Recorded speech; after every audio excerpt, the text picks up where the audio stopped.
Hello everyone, आज मैं आपको एक जार कैंडल बनाना सिखाऊंगी। इस जार में, इस कंटेनर में हम एक अच्छी सी लेवेंडर कैंडल आज बनाना सीखेंगे।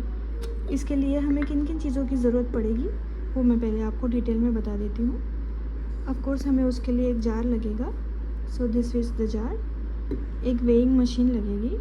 हमें हमारा वैक्स मेजर करने के लिए, फ्रेगरेंस ऑयल मेजर करने के लिए एक अच्छी वेइंग मशीन की ज़रूरत होती है, सो वेइंग मशीन। और विक की ज़रूरत होगी कैंडल में लगाने के लिए। सो यहाँ पे मैंने जो विक यूज़ की है ये इको विक है। It comes with a stand, ये एक मेटल का स्टैंड के साथ वो आता है। और ये इसमें, इस इको विक में वैक्स की कोटिंग होती है, इसलिए ये इस तरह से दिखती है। सो हम आज इको विक यूज़ करेंगे। और विक स्टिकर हमें लगेंगे टू होल्ड द विक। नीचे जब हम जार में विक लगाएंगे वो उसकी जगह से हिलनी नहीं चाहिए, इसलिए हम लोग ये विक स्टिकर यूज़ करेंगे। सम वुडन स्पून एंड ग्लास। हमारा वैक्स में फ्रेगरेंस मिक्स करने के लिए हमें इसकी ज़रूरत होती है। एक विक होल्डर हमें लगेगा। जब हम वैक्स पोर कर देंगे तो हमारी विक जगह से हिल ना जाए और हमें इवन बर्निंग मिले, हमारी विक सेंटर में हो, तो उसे होल्ड करने के लिए हम ये विक होल्डर यूज़ करते हैं। एक विक ट्रिमर, विक को कट करने के लिए। ये कोई ज़रूरी नहीं है कि आपके पास विक ट्रिमर ही होना चाहिए, आप कोई सीज़र भी यूज़ कर सकते हैं, कोई भी सीज़र। थर्मामीटर, हमें हमारा वैक्स का टेम्परेचर काउंट करना होता है। एक पर्टिकुलर टेम्परेचर पे ही हमें हमारे वैक्स में फ्रेगरेंस पोर करनी होती है, तो वो टेम्परेचर मेजर करने के लिए एक अच्छा थर्मामीटर हमें लगता है। ऑफ कोर्स फ्रेगरेंस, मैं यहाँ पे लेवेंडर फ्रेगरेंस यूज़ कर रही हूँ। और वैक्स, तो मैं इस कैंडल के लिए सोए वैक्स यूज़ करूँगी। सोए वैक्स इसलिए क्योंकि मैं पैराफिन वैक्स नहीं प्रीफर करती हूँ। पैराफिन वैक्स इको फ्रेंडली भी नहीं होता है और उसके हेल्थ के लिए भी वो बैड होता है, इसलिए मैं सोए वैक्स यूज़ करती हूँ। वो हमारी हेल्थ के लिए बिल्कुल भी हार्मफुल नहीं होता है। प्लस हमें एक हीट गन लगती है।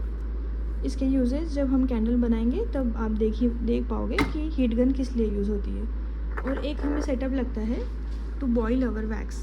तो इसके लिए मैंने ये इंडक्शन लिया है और इसमें डबल बॉयलर में मैं मेरा वैक्स मेल्ट करूँगी। बहुत से लोगों के पास वैक्स मेल्टर्स भी होते हैं, पर मेरे पास अभी नहीं है, तो मैं डबल बॉयलर यूज़ करूँगी, जिसके अंदर ये नीचे एक पैन लिया हुआ है, उसमें पानी गर्म होगा और इसमें मैं मेरा वैक्स पोर करूँगी, जिसमें वो वैक्स मेल्ट होगा।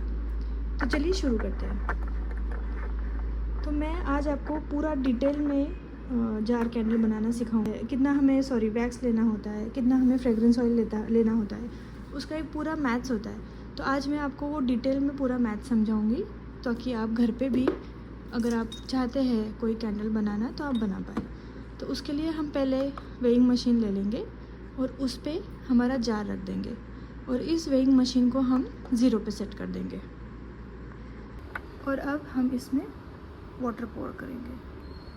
जहाँ तक हमें हमारा वैक्स फिल करके चाहिए जार में, वहाँ तक हमें पानी लेना है। Will take 170 grams.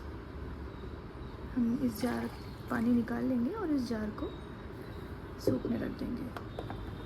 अब हम वैक्स और फ्रेगरेंस ऑयल का जो भी हमारा मेजरमेंट रहेगा हम वो कैलकुलेट करेंगे। तो हम 180 ग्राम्स फ्रेगरेंस इस कप में निकाल लेंगे। मेक श्योर कि कप में कोई डस्ट या कोई पार्टिकल्स ना हो, बिकॉज वो लॉन्ग रन में हमारा कैंडल क्लॉग करता है। अभी हम लोग 8 ग्राम्स फ्रेगरेंस ऑयल इस कप में निकाल लेंगे। ऑफ कोर्स मेक श्योर आप कभी भी कोई भी मेजरमेंट करते हैं तो आपका वेइंग मशीन 0 पे सेट हो।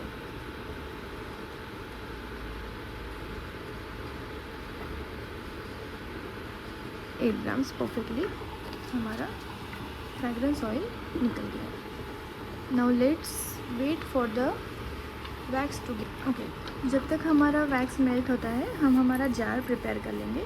इसके लिए बिकॉज हमने इसमें पानी पोर किया था, हमें इसे थरोली क्लीन करना है ताकि कोई भी वाटर पार्टिकल्स इस जार में ना रहे, वो हमारे कैंडल की परफॉर्मेंस को अफेक्ट करता है।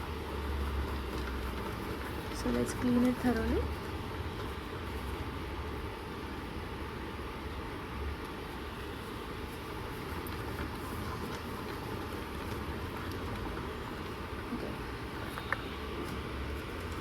क्लीन करने के लिए जार को हम एसीटोन यूज़ करते हैं, ताकि जो भी छोटे छोटे पार्टिकल्स, डस्ट या कुछ भी और चीज़ रह गई हो तो वो कम्प्लीटली क्लीन हो जाए।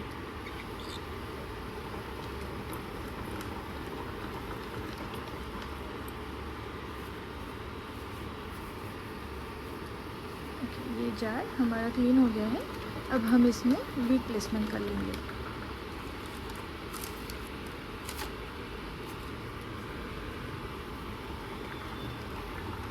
ये हमारी वीक हमें सेंटर में प्लेस करनी है, जिसके लिए मैं एक वीक स्टिकर यूज़ करूँगी। इस वीक स्टैंड को इस वीक स्टिकर पे फिक्स कर दूँगी और ये इसे हम हमारी जार के मेक श्योर कि आप उसको सेंटर पॉइंट में प्लेस करें और इस वीक होल्डर के हेल्प से हम इस वीक को सेंटर में देखिए प्लेस कर देंगे। It should be in the centre, otherwise आपका अगर वीक थोड़ा उस तरफ हो गया, राइट साइड की तरफ या लेफ़्ट साइड की तरफ या ऊपर या नीचे, तो वो इवन बर्निंग नहीं देता है। हमारा वैक्स जो पूल है वो इवनली नहीं बनेगा। इसलिए मेक श्योर कि आपका जो वीक है वो सेंटर में हो। Now let's check the wax.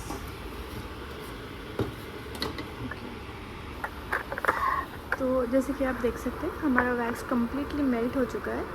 अब हम इसका 85 डिग्रीज़ में जब तक टेम्परेचर आता है तब तक हमें वेट करना होता है, और जब 85 डिग्रीज़ पे हमारा टेम्परेचर आ जाए हम उसमें फ्रेगरेंस ऑयल ऐड कर देंगे। Let's check the temperature.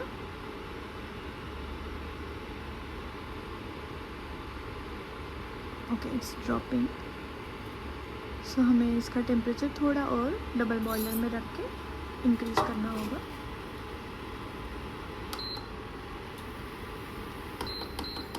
And 85 जब आता है तभी हमें लेना है।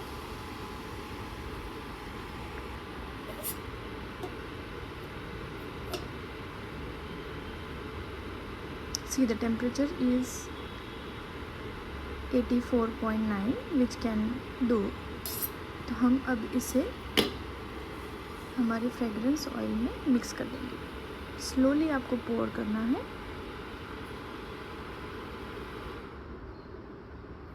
हमेशा याद रखिए फ्रेगरेंस ऑयल में ऐड करने का टेम्परेचर शुड बी एडिक्वेट।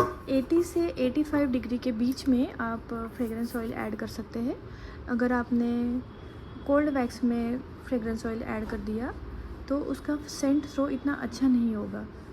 इसलिए we have to make sure कि टेम्परेचर जो है वैक्स का वो हमेशा 80 to 85 के बीच में होना चाहिए फॉर सोए वैक्स। हर एक वैक्स का अलग अलग टेम्परेचर होता है फ्रेगरेंस ऑयल ऐड करने का, पर हम यहाँ पे सोए वैक्स यूज़ कर रहे हैं इसलिए इसका टेम्परेचर 80 to 85 के बीच में होना चाहिए। अभी जब आप फ्रेगरेंस ऑयल ऐड कर देते हैं वैक्स में तो आपको कंटिन्यूसली 2 मिनट के लिए स्टर करना है वैक्स एंड फ्रेगरेंस ऑयल। अंदर फ्रेगरेंस ऑयल हमारा वैक्स में मिक्स होना चाहिए। अगर आपने बिना मिक्स किए ही अगर वैक्स पोर कर दिया जार में तो आपको सेंट थ्रो इतना अच्छा नहीं मिलेगा। वो वैक्स अपने हमारे जो कैंडल है उसकी क्वालिटी पे अफेक्ट करता है। सो मेक श्योर कि आप उसको कंटिन्यूसली 2 मिनट्स तक थरोली आप उसको मिक्स करें। This is very important step. So calmly patiently इसको मिक्स कीजिए 2 मिनट तक। ऑन द अदर हैंड हम लोग इस जार को हीट कर लेंगे हमारे हीट गन से। अब आप कहेंगे इसे हीट करने की क्या ज़रूरत है? बिकॉज़ वैक्स का टेम्परेचर बहुत ज़्यादा होता है और अगर जार हमने ठंडे जार में पोर कर दिया तो हमें सिंक होल्स या फिर बबल्स का इशू हो सकता है, फ्रॉस्टिंग का इशू हो सकता है। तो मेक श्योर कभी भी आप जब वैक्स पोर करें उससे पहले आप आपका मोल्ड हो, आपका जार हो, उसे थोड़ा हीट करें।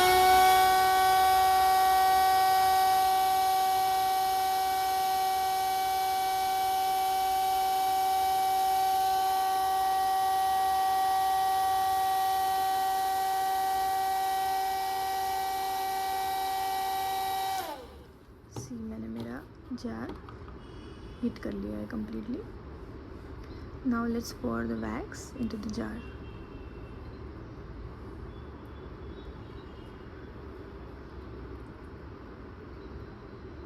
स्लोली स्टेडीली आपको वैक्स पोर करना है जार में.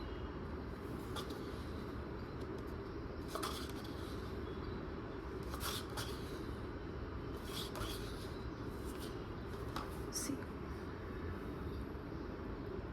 और अब हम हमारा विक होल्डर से हमारा विक सेंटर में सिक्योर कर लेंगे. और अब आप चाहे तो एडेड स्टेप ये है कि आप इसको बाहर से भी थोड़ा हीट कर सकते हैं ताकि कोई बबल्स या फ्रॉस्टिंग का इशू ना आए.